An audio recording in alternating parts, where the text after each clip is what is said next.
Assalamualaikum warahmatullahi wabarakatuh. Semangat pagi, selamat berjumpa dengan Ibu. Perkenalkan, nama Ibu Lilis Wahyu Isnaini. Kalian boleh panggil Ibu Lilis saja ya. Oke. Apa kabarnya anak-anakku sekalian? Mudah-mudahan hari ini kalian sehat. Begitu juga dengan orang tua dan keluarga kalian. Juga tetap semangat untuk belajar dan berkompetisi, tetap berprestasi. Oke. Ibu mengajar materi pendidikan agama Islam dan budi pekerti di kelas 10. Sebenarnya ingin rasanya Ibu tetap bertatap muka langsung, berjabat erat tangan kalian, menyapa dan menyampaikan salam perkenalan. Namun sepertinya yang kita alami bersama adanya pandemi COVID-19 ini mengharuskan kita berkomunikasi dengan jarak jauh. Namun mudah-mudahan pandemi ini cepat berlalu dan kita bisa bertemu serta beraktivitas secara normal. Anak-anakku yang Ibu cintai, pada kesempatan kali ini Ibu ingin mengenalkan dulu materi pendidikan agama Islam dan budi pekerti di kelas 10. Oke, sebelumnya Ibu ucapkan selamat datang dan selamat bergabung di SMA Negeri 27 Bandung. Mari dalam 1 tahun ini, 1 tahun ke depan kita akan bersama-sama saling belajar, saling share ilmu, dan saling berdiskusi.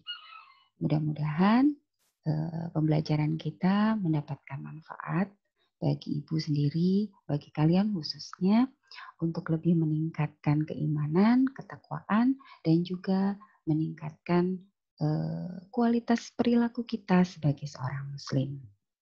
Oke, baik, pengenalan materi untuk pendidikan agama Islam dan budi pekerti Ibu bagi menjadi 2. Yang akan Ibu sampaikan adalah materi kelas 10 SMA semester ganjil tahun 2020-2021 yang waktunya adalah mulai dari hari ini, bulan Juli tahun 2020 sampai dengan nanti awal Desember tahun 2020.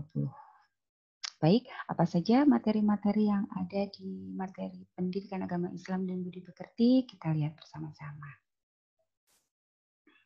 Oke. Sebelum kita masuk ke materi, Ibu akan memperkenalkan aspek-aspek pembelajaran pendidikan agama Islam dan budi pekerti secara umum. Artinya, setiap jenjang pendidikan dari mulai PAUD, ya, pendidikan anak usia dini, anak TK, SD, SMP, SMA, itu pasti akan mendapatkan pendidikan agama Islam yang meliputi kelima aspek pembelajaran ini. Ya, nanti kalian bisa mengingat kembali apa yang sudah kalian pelajari saat kalian SD, saat kalian SMP, dan sekarang SMA. Sama tidak yang dipelajari? Yang maksudnya yang dipelajari aspek-aspeknya. Yang pertama adalah aspek akidah. Apa itu aspek akidah? Aspek akidah ini, akidah adalah keimanan. Pembelajaran pendidikan agama Islam ini akan mempelajari materi tentang keimanan. Seperti kita ketahui bahwa Islam memiliki 6 pilar keimanan, yaitu yang sering kalian sebut dengan rukun iman. Yang pertama, iman kepada Allah, iman kepada malaikat, iman kepada kitab, iman kepada Rasul, iman kepada hari akhir, dan iman kepada qada dan qadar. Nah, di kelas 10 ini nanti kalian akan mendapatkan 2 pilar keimanan, yaitu iman kepada Allah dan iman kepada malaikat. Dan di semester 1 kalian akan mendapatkan iman kepada Allah Subhanahu wa taala. Itu satu materi akidah. Aspek akidah. Kemudian aspek yang kedua adalah aspek akhlak. Kalau akidah ini adalah tadi lebih banyak memperbincangkan hubungan keimanan kita kepada Allah Subhanahu wa taala. Jadi berupa ibadah-ibadah yang dilakukan oleh seseorang langsung kepada Allah Subhanahu wa taala.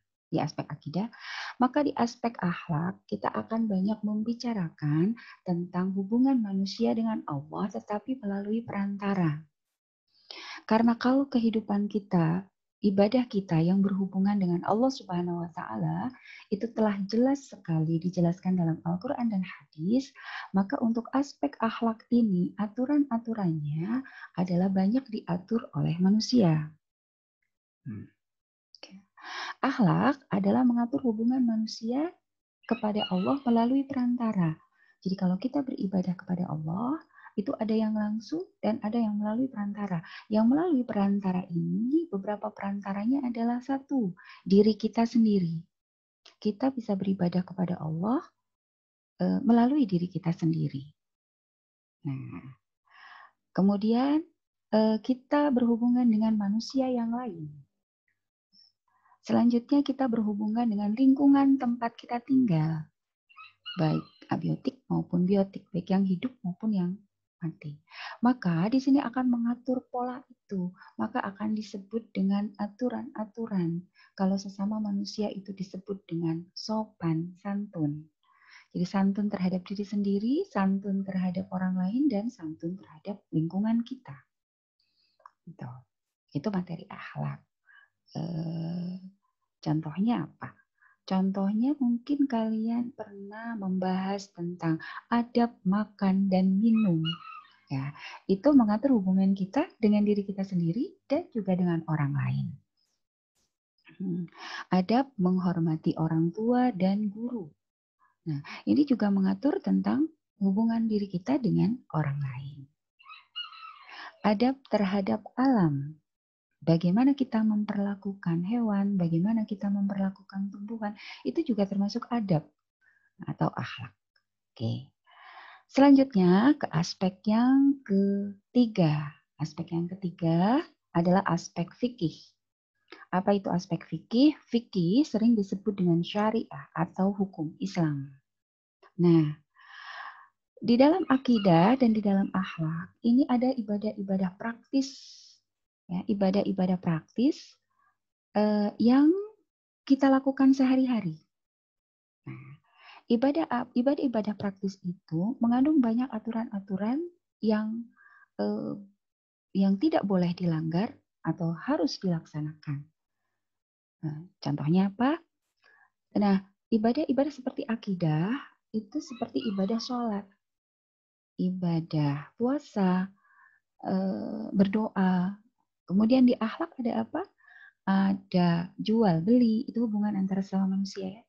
Jual beli, pinjam meminjam, hutang piutang dan sebagainya. Nah, yang mengatur tentang aturan-aturan ibadah kita sehari-hari, baik dari akidah maupun akhlak, adalah fikih atau syariah. Disinilah akan dibedah berbagai macam aturan yang mengatur tata cara beribadah kita sehari-hari.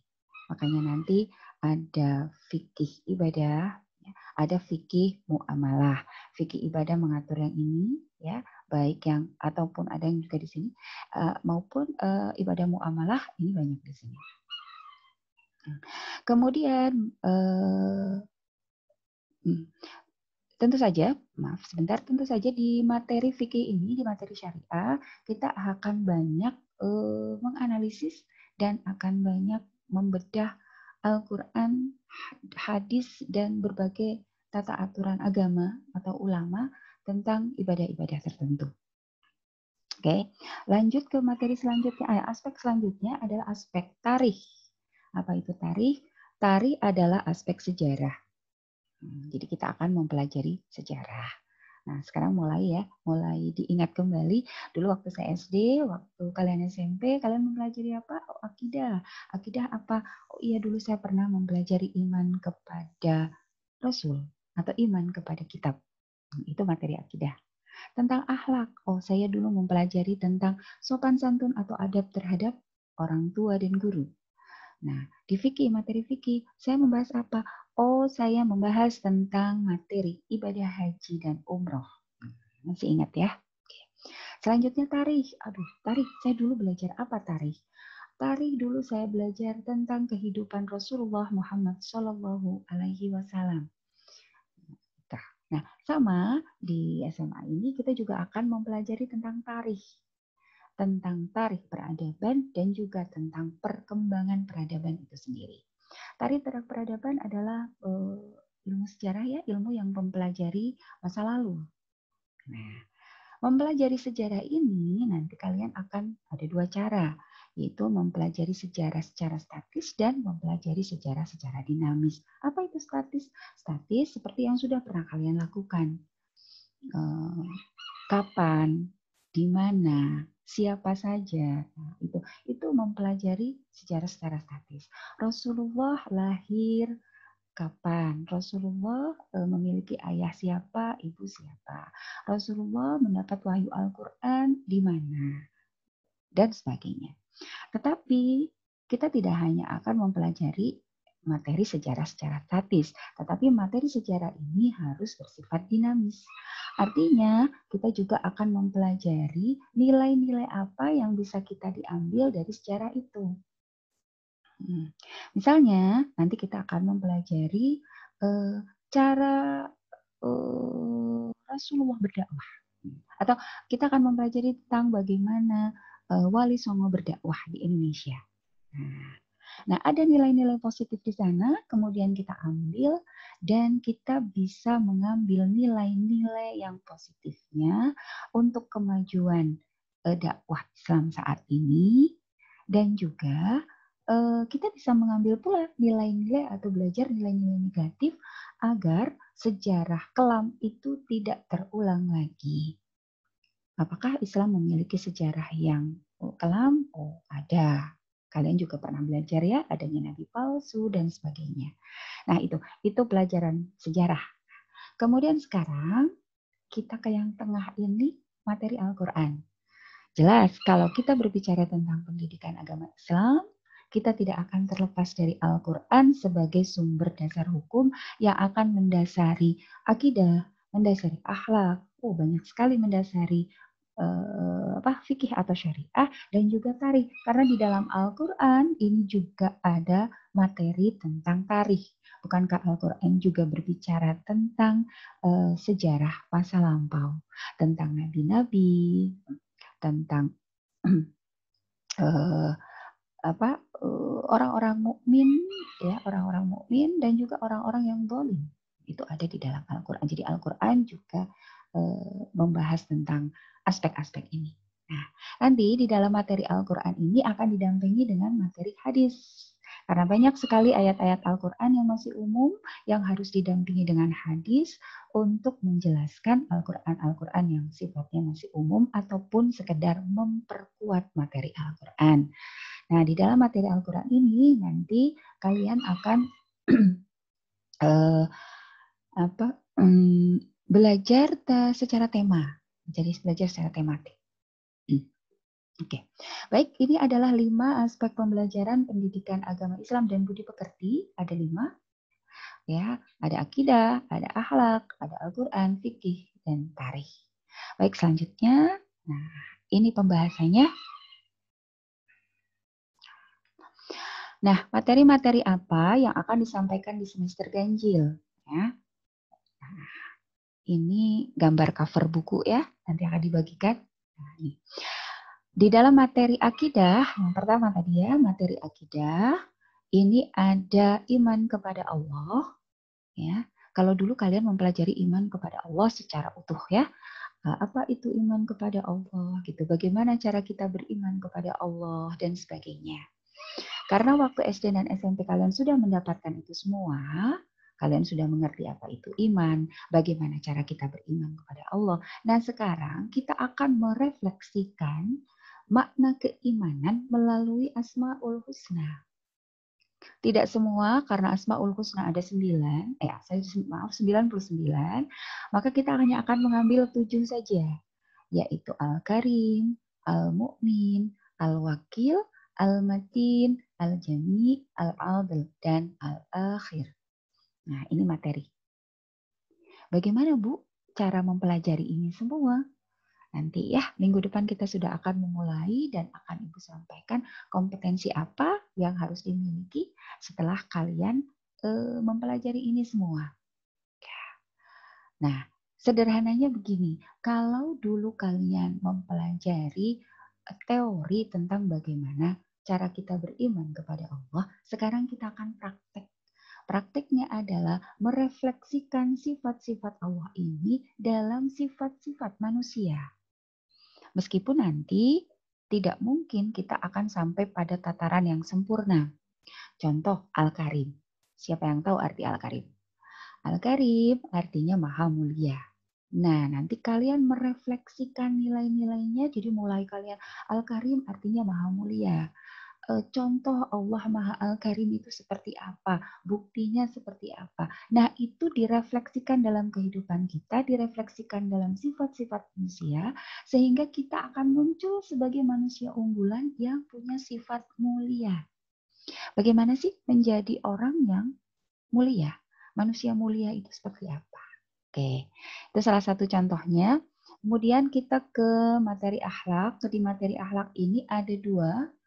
Yang pertama adalah ketentuan berpakaian sesuai syariat Islam, dan yang pertama ketentuan berpakaian menurut syariat Islam, yang kedua adalah manfaat kejujuran dalam kehidupan kita sehari-hari.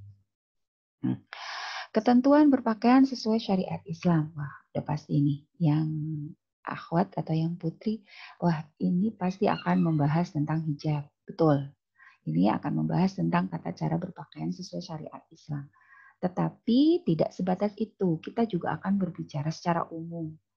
Bahkan ada loh ketentuan berpakaian sesuai syariat Islam untuk laki-laki, tidak hanya untuk perempuan. Dan kita juga akan membahas tentang fungsi pakaian itu secara umum dan fungsi pakaian secara khusus dalam agama Islam. Kemudian yang kedua, materi selanjutnya, nah kalau ini adalah pakaian ini, akhlak ini akhlak apa? Hubungan manusia dengan dirinya sendiri, karena kita harus mengatur, dan hubungan manusia dengan manusia yang lain. Karena ketika kita berpakaian, kita juga akan dilihat oleh orang lain. Kemudian yang kedua adalah manfaat kejujuran. Nah, kalau manfaat kejujuran ini juga sama, hubungan manusia dengan dirinya sendiri dan juga hubungan manusia dengan manusia yang lain. Kita jujur pada diri kita sendiri dan kita jujur pada orang lain. Oke, lanjut ke materi fikih. Nah, materi fikih tadi adalah masih ingat materi fikih atau materi syariah adalah aspek fikih, aspek syariah adalah yang mengatur tentang tata cara beribadah praktis dalam kehidupan kita sehari-hari. Kita tidak akan membahas langsung tentang ibadah-ibadah itu seperti tata cara sholat, sudah pernah ya? Tata cara berwudu, kita sudah pernah. Tapi kita akan membahas sumbernya dulu. Jadi sebelum kita membahas nanti di semester 2, semester ini juga ada, semester 2, kemudian kelas 11, kelas 12, kita akan membahas materi-materi tentang misalnya haji, wakaf, pernikahan, apalagi wasiat, tentang hal-hal yang berhubungan dengan ibadah kita sehari-hari. Oh iya, jenazah. Nah, bagaimana tata cara penyelenggaraan jenazah misalnya, itu fikih ya, fikih. Nah, sekarang ini kita akan membahas dulu tentang sumber hukum yang akan diambil untuk mengatur ibadah-ibadah itu. Supaya kalian tahu dari mana mengatur ibadah-ibadah itu. Yang pertama, ada ibadah-ibadah yang perintahnya langsung ada dalam Al-Quran. Nah, kemudian ada ibadah-ibadah yang diatur dengan hadis. Tetapi ada juga ibadah yang tidak diatur dalam Al-Quran dan tidak diatur dalam hadis, tetapi diatur dengan ijtihad. Nah, mungkin ini materi baru. Materi baru buat kalian di SMA. Apa itu ijtihad? Nah, ijtihad itu nanti akan dipelajari di materi fikih bab ke-1, 2, 3, bab ke-4 ijtihad gitu. Contoh saja dulu ya, contoh ijtihad. Nah, sebentar lagi kita akan sudah memasuki bulan Dzulhijjah. Di tanggal 10 itu ada hari raya Kurban. ya, hari raya Idul Adha. Biasanya kemarin ketika kita akan menentukan tanggal 1 Dzulhijjah, karena ini berhubungan dengan penentuan tanggal 10 Dzulhijjah, di mana memasuki bulan itu harus ditentukan. Kalian pernah mendengar istilah sidang isbat Kementerian Agama dan Pemerintah. Nah, itu adalah salah satu contoh ijtihad. Karena apa? Karena tidak ada dalam Al-Quran maupun hadis. Bagaimana mungkin kita menentukan tanggal 10 Dzulhijjah tahun 2020? Gitu, ya. Nah, itu salah satu contoh ya, contoh saja. Nanti kita akan membahasnya lebih dalam di materi fikih di bab keempat. Lanjut ke materi tarikh atau materi sejarah. Materi sejarah ini kita akan mempelajari, nah lihat dari judulnya. Dari judulnya ini adalah kita mempelajari sejarah tidak secara statis saja. Karena kalau statis berarti memang kita harus tahu ini latar belakang Nabi besar Muhammad SAW di Mekah itu seperti apa. Misalnya kalian sudah tahu dulu ya, Rasulullah lahir kapan, di mana, Rasulullah mendapatkan wahyu di mana, siapa saja orang-orang yang pertama kali mempercayai kerasulan Nabi Muhammad SAW. Nah, itu adalah pengetahuan awal yang harus kalian miliki dan itu adalah pembelajaran sejarah secara statis. Nah, sekarang kita akan mempelajari sejarah secara dinamis. Coba lihat judulnya, substansi, strategi, dan penyebab keberhasilan dakwah Nabi Muhammad SAW di Mekah. Melihat dari judulnya saja, lihat dari judulnya, substansi, strategi, dan penyebab. Ini kalian akan menganalisis kehidupan Rasulullah Muhammad SAW di Mekah setelah dia mendapatkan wahyu. Dari awal mendapatkan wahyu pertama, kedua, dan ketiga, seterusnya sampai Rasulullah dakwah Rasulullah hijrah ke Madinah. Nah, ini di Mekah. Untuk apa? Kita akan menganalisis substansi, strategi, dan penyebab. Jawabannya tadi, agar nilai-nilai positif di dalam substansi, strategi, dan penyebab keberhasilan ini, apabila ada nilai-nilai positif, akan kita kembangkan untuk tugas dakwah kita di masa sekarang. Dan apabila ada nilai-nilai ketidakberhasilan Rasulullah saat itu, nilai-nilai itu kita analisis dan itu akan kita pelajari supaya masa kelam itu atau masa ketidakberhasilan dakwah Rasulullah itu tidak terjadi atau tidak terulang pada masa sekarang. Tuh, ya. Jadi itu adalah pembelajaran kita tentang tarikh. Nah, lanjut kemudian ke pembelajaran tentang Al-Quran. Ini tema, sudah masuk pada tema. Quran Surat Al-Hujurat ayat 10 dan 12. Kita lihat materi ini adalah akan membahas tentang akhlak. Akhlak pada diri sendiri. Di sini ada kontrol diri atau mujahadah bin nafsi atau mujahadah nafsi. Kemudian ini mempelajari akhlak terhadap orang lain, prasangka baik, husnudzon, menghindarkan diri dari berhusnudzon atau berprasangka buruk terhadap orang lain, dan ukhuwah atau persaudaraan. Nah, kita nanti akan mempelajari dua ayat Quran Surat Al-Hujurat 49, surat ke-49 ayat 10 dan 12. Dan di sana intisarinya apa atau nilai-nilai apa yang bisa kita ambil untuk menjadi pribadi yang bisa mujahadah an-nafsi, berhusnudzon, dan memperkuat ukhuwah. Baik, itu materi-materi yang akan disampaikan ya. Jadi ada 1, 2, 3, 4, 6 bab. Ada makna Asmaul Husna. Bab yang kedua adalah ketentuan berpakaian sesuai syariat Islam. Kemudian manfaat kejujuran dalam kehidupan sehari-hari. Kedudukan Al-Quran, hadis, dan ijtihad. Kemudian ada tarikh dan ada Al-Quran. Oke. Baik, kita lanjut sekarang kepada penilaian. Nah, bagaimana nanti cara Ibu menilai kalian, apalagi sedang PJJ ya. Oke. Penilaian, kegiatan penilaian, kita akan membahas tentang teknik dan bentuk penilaian. Sebenarnya ini disiapkan untuk tatap muka, tetapi kita akan menyesuaikan nanti ketika kita PJJ akan seperti apa. Ya. Oke. Sekarang kita lihat, ini ada PKS. PKS itu adalah singkatan dari pengetahuan, keterampilan, dan sikap. Jadi ada 3 aspek yang akan Ibu nilai, yaitu aspek pengetahuan, aspek keterampilan, dan aspek sikap. Nah, aspek pengetahuan seperti biasa, yang pertama akan ada tes. Jadi setiap kita selesai kompetensi dasar atau tidak sampai satu kompetensi dasar ya, misalnya ada sub kompetensi dasar atau indikator, Ibu akan ngetes kalian ya, melalui tes tertulis. Tes tertulis maksudnya ini adalah tes yang bisa PG, bentuknya pilihan ganda atau isai. Biasanya Ibu memakai quizzes dan memakai Google Form. Kalau ini karena sedang PJJ, sedang PJJ. Kalau secara tatap muka, biasanya Ibu melakukannya dengan lisan. Ada beberapa yang harus lisan. Tapi bukan praktek ini ya, ini beda. Praktek ini yang lisan adalah mengetes pengetahuan-pengetahuan. Kemudian ada tugas. Tugas ini bisa tugas secara mandiri dan tugas secara berkelompok. Nah, kalau sedang PJJ juga nanti ada tugas secara berkelompok, tugas secara mandiri, terstruktur artinya nanti tugas itu Ibu yang mengatur tugasnya apa, kemudian diatur waktunya kapan, harus diselesaikan kapan, gitu ya. Itu tugas mandiri terstruktur ataupun yang tidak terstruktur atau bebas.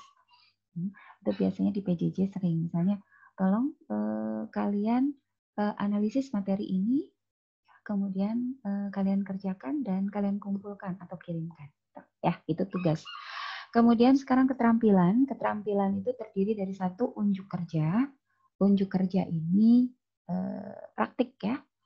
Biasanya sebelum kita mempelajari materi-materi tadi, awal pembelajaran Ibu mengetes bacaan Al-Quran kalian,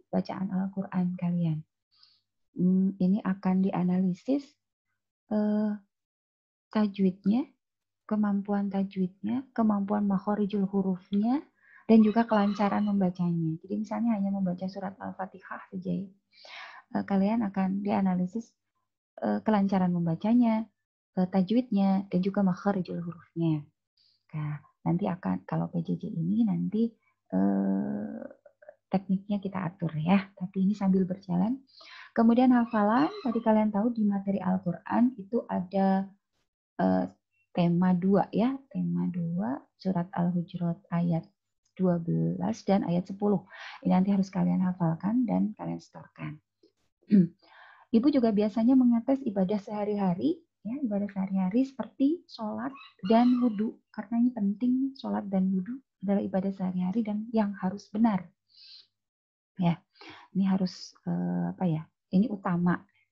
Nah, kemudian selain unjuk kerja atau praktek, ada juga keterampilan berpikir. Nah, keterampilan berpikir ini Ibu melakukan pengamatan di saat pembelajaran. Nah, ada bertanya, ada menjawab, atau ketika presentasi. Atau pada saat presentasi, ini juga akan kelihatan bagaimana seseorang memiliki teknik bertanya yang baik atau teknik menjawab yang baik, serta isi dari pertanyaan dan isi dari jawaban. Itu juga akan dinilai keaktifannya. Yang selanjutnya adalah di keterampilan ini ada portofolio.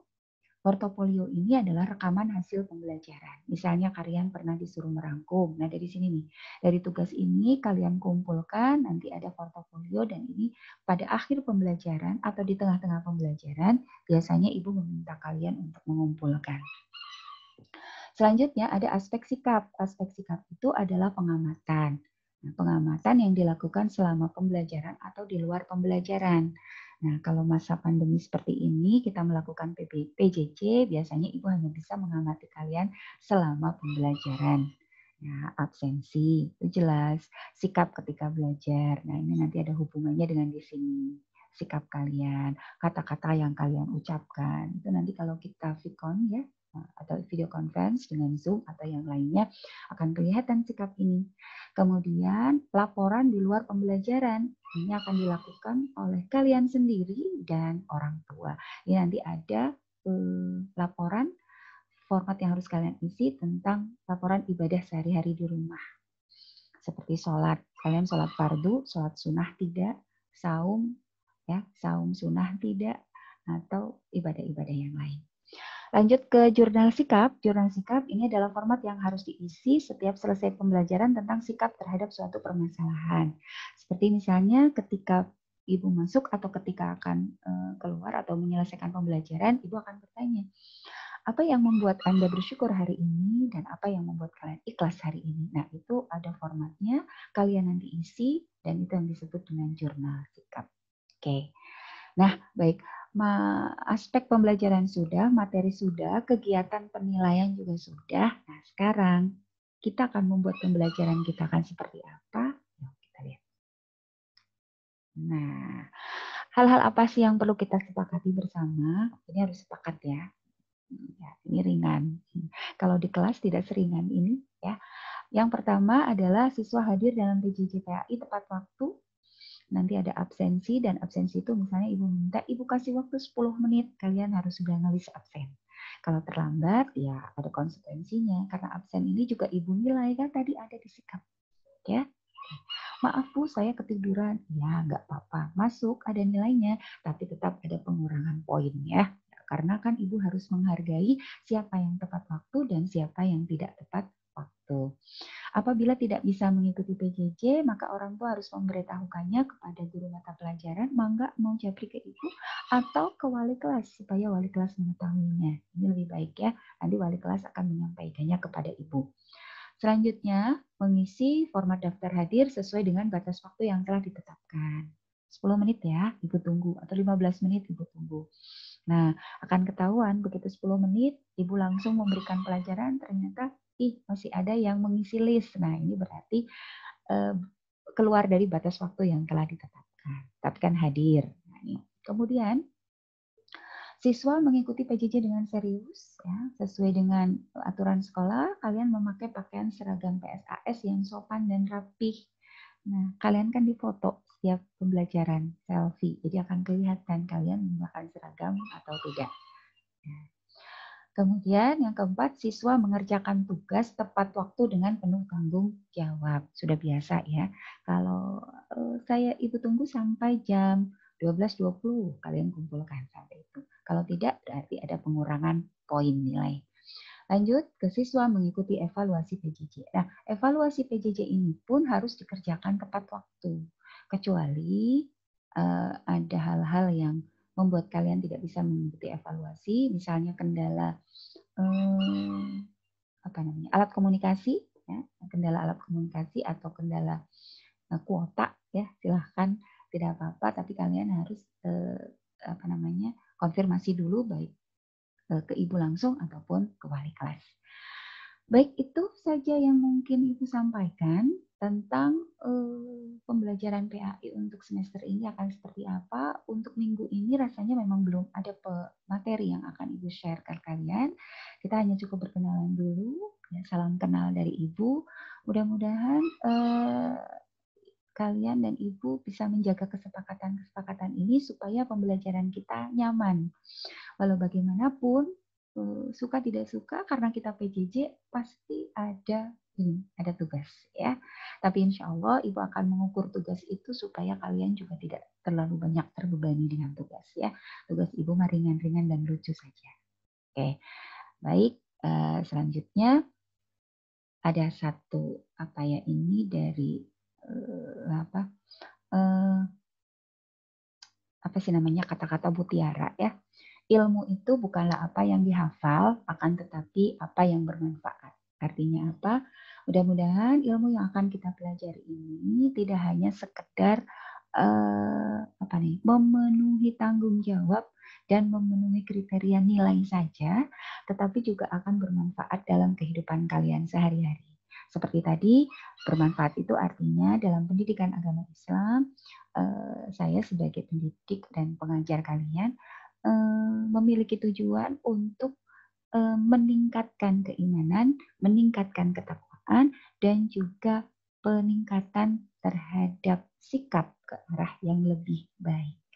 Barangkali hanya itu saja yang Ibu sampaikan. Hatur nuhun, mangga selamat belajar, tetap semangat. Kita tutup bersama dengan doa akhir majlis. Subhanakallahumma wa bihamdika asyhadu alla ilaha illa anta astaghfiruka wa atubu ilaik.